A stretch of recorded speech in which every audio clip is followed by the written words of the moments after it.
What is up, Dan and Amy? And Wah, wah, wah. black employees file class action suit against CNN and Turner and Time Warner. What? Yes, it happened. No, not the network that employs the deep thinkers like Don Lemon and Obama suck toy Van Jones. I don't think Van Jones and Don Lemon are part of the Oh, good. class action or Oh, the good. harassment charges. Because Van Jones just met his first white couple from Ohio.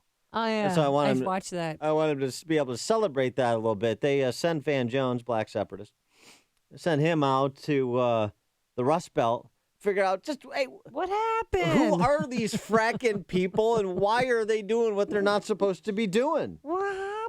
Why aren't they enlightened like Van Jones? By the way, great Michelle Malkin piece in National Review Online about Van Jones, the real history of Van Jones that is now being presented by CNN as some kind of intrepid reporter. Hilarious. That he is not. Van Jones interviewed a white family from Trumbull County, Ohio, the Seitzes. And they used to be Obama supporters, right? Voted for Obama twice, 2008 and 2012. And here's how they explained to Van Jones, much to his amazement, why they voted for Trump this time. So how does a billionaire, I mean, you guys are serious, like the working class backbone of America and the industrial heartland. I mean, how does a billionaire break through to the blue collar worker? We put Democrats in office, and she turned around and forgot completely about us. We are what makes this world go round. We built the tanks and bombs that won these countries' wars, and for you to come through here and completely neglect us, we would have rather vote for anybody instead of her. And all the other stuff that Donald said didn't seem to make a hill of beans. She hurt us. And that's what it is. Well, I mean, it's dramatic, That's though. a good It's first-person account. Yeah. She forgot a class of people, a group of people, and that's white working Americans. She aligned herself with Beyonce and Jay-Z when she should have been hanging out with George Strait. Oh, okay. Oh, snap. Well, Okay. hey, dab. Maybe George Strait didn't want to hang out with her. I don't know if he did, but All some right. Democratic country star. Well, somebody else who's the backbone of America is our friend, former Iowa State Republican Party Chairman Matt Strawn, who joins us now. Matt, thanks for being with us. Appreciate it. Hey, good morning, guys. And I love the segue. Once you start talking country music, that's when you bring in the Iowa guy. That's right, exactly. Yeah. Can I get a hee-haw? Or should I reference you now as Governor-elect Strawn? Ooh. Now that Governor Branstad is going to be Trump's ambassador to China and very well received by the Chinese, that selection. It's very interesting. But, so tell us about Governor Branstad's decision as well as your forthcoming gubernatorial bid. All right. Well, let's throw cold water on that right at the start. So we've got a wonderful Lieutenant Governor, Tim Reynolds, who I talked to yesterday and is going to be a fantastic leader for our state once Governor Branstad is confirmed as Trump's ambassador to China. It's the perfect pick, actually, for Donald Trump. A lot of folks don't realize the depth of Governor Branstad's ties to China. They go back to 1985 when, in Muscatine, Iowa, in a farm just outside of town, he first met this lower-level official in the Chinese delegation who now happens to be President Xi. So for folks that that are maybe a little concerned about some of the people that Donald Trump has chosen for these positions in his cabinet and his diplomatic corps, I'm not one of them. They should be very happy that someone with Midwest sensibilities who has deep ties to China, deep ties to understanding the benefits of trade to the Midwest environment and economy, is going to be over there as someone that kind of speaks our plain-spoken Midwestern language. Quite frankly, the very type of people that elected Donald Trump president. That's who Terry Branstad kind of represents. So, Matt, how much time did Terry Branstad, Governor Branstad, and President Xi spend together, and what did they do together? And did Terry ever go to China? He has. So he's been over there 8 times since he's returned as governor in 2011. And a few years ago, during, I guess then he wasn't the president yet, but then she happened to be in the United States, and there was a state dinner that was hosted at the Iowa State Capitol. We've seen billion-dollar soybean trade contracts that have been signed between Iowa farmers and the Chinese people. So, there's some ties there that probably extend much deeper than some of the liberal elites that I hear chirping. I saw yesterday chirping on Twitter that here Trump goes again. Some white guy from a landlocked state is going to be our diplomat in China. With kind of the eye roll and the smugness that still show they don't understand why they got their tails kicked. Yeah, right. Here 4 weeks ago. Yeah, I've had the pleasure to meet Branstad too. He's a really, really sharp guy, and that's probably why he's the longest-serving governor in the history of this country. So I think there's something to that.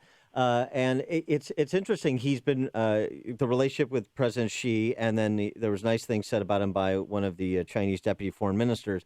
But that's not to say that because Branstad has a different personality than Trump and maybe different relationships with the Chinese leaders than Trump, that it's going to be he's any softer on China when it comes to some other matters, like, for example, pirating intellectual property, the South China Sea, some of these other matters. It's just he has these ties. He has an understanding that he's going to bring to the table, but it doesn't mean that he is going to be soft because he's done business with the Chinese for the benefit of Iowa families. Yeah, David, I think that's exactly right. And it's, I think you're seeing and this is kind of the savvy of Donald Trump that we're seeing already with some of these early appointments, that he understands that, that not that it's going to be like one of those, kind of good cop, bad cop movie scenes, but, we know where Donald Trump is relative to China when it comes to IP, currency manipulation, dropping boulders in the South China Sea and calling them territorial islands. Having someone in Terry Branstad that can actually get to the very top level of the Chinese government is maybe that velvet glove wrapped around the fist is probably a good thing for America. Well, also making news is Lieutenant Governor Kim Reynolds, first female governor of the state of Iowa, and she cut short her vacation to be with next to President-elect Donald Trump tonight. Yeah, we all should be so lucky to get the news of our ascension to the governor's office while we're in Cabo. Kim's not that it's not like the Punta Cana vacation. I heard you guys during the break, of course. But Governor Reynolds is welcome with us in Punta Cana. Well, she's fantastic, and I think you guys will both get a kick out of. We've seen this Democrat and liberal war on women over the last few years. Mm-hmm. Well, part of the Branstad legacy is not only making Kim Reynolds the first female governor in this state, but Joni Ernst, the first female senator from this state. Linda Upmeyer, our first first Iowa Speaker of the House. So, Branstad's going to be 6,000 miles away, but he has left an incredible, and will leave an incredible legacy here. And the good thing is with our Republicans and conservatives in Iowa, they're just good public servants who happen to be women. What's the anticipated response tonight in Des Moines for Donald Trump? How's that going to come off? The crowd's growing. They're going to have a full arena in Des Moines, and it was interesting hearing your Van Jones lead-in with that couple in Ohio.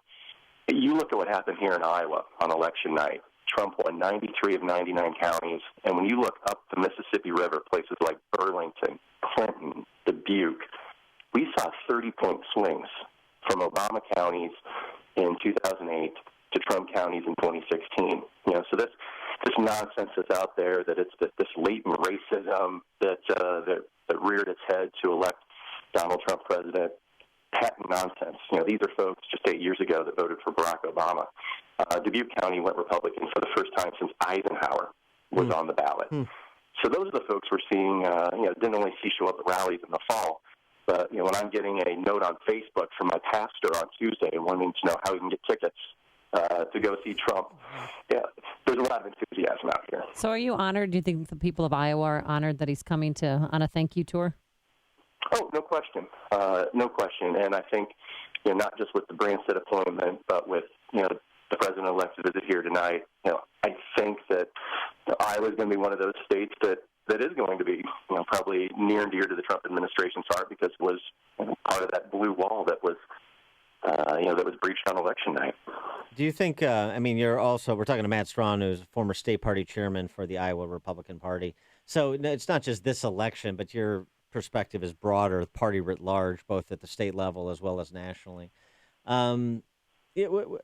Where do you think the party's going under Trump, and do you have any trepidations about its direction?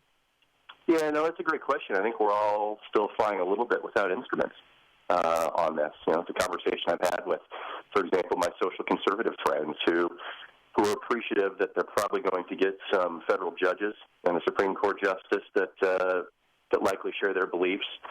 But after that, there hasn't been a lot of discussion about the issues that motivate them to be active in politics. Here in Iowa, where every fourth row of our soybeans are shipped overseas. Yeah. Most of our pork is shipped overseas. We're a free market, free trade state. So there's a little trepidation as to what our trade policies will be when it comes to how they're going to benefit the Iowa economy. Our pork producers love the fact that Obama's EPA is going to be turned out, and Trump's going to have an actual common sense regulatory environment. But still a little concerned about what it's going to mean for trade. So those are two right off the top of my head that we're still feeling our way around a little bit as a party where we're going to end up. All right. He is Matt Strawn, former Iowa GOP state chairman. He's the founding principal of Next Generation Public Affairs. Matt, thanks for joining us. Congratulations on that win over Michigan. Thanks, and go Hawks, Amy. Yeah, thank you. Thanks, Go Hawks. Matt. And he joined us on our turnkey.pro answer line.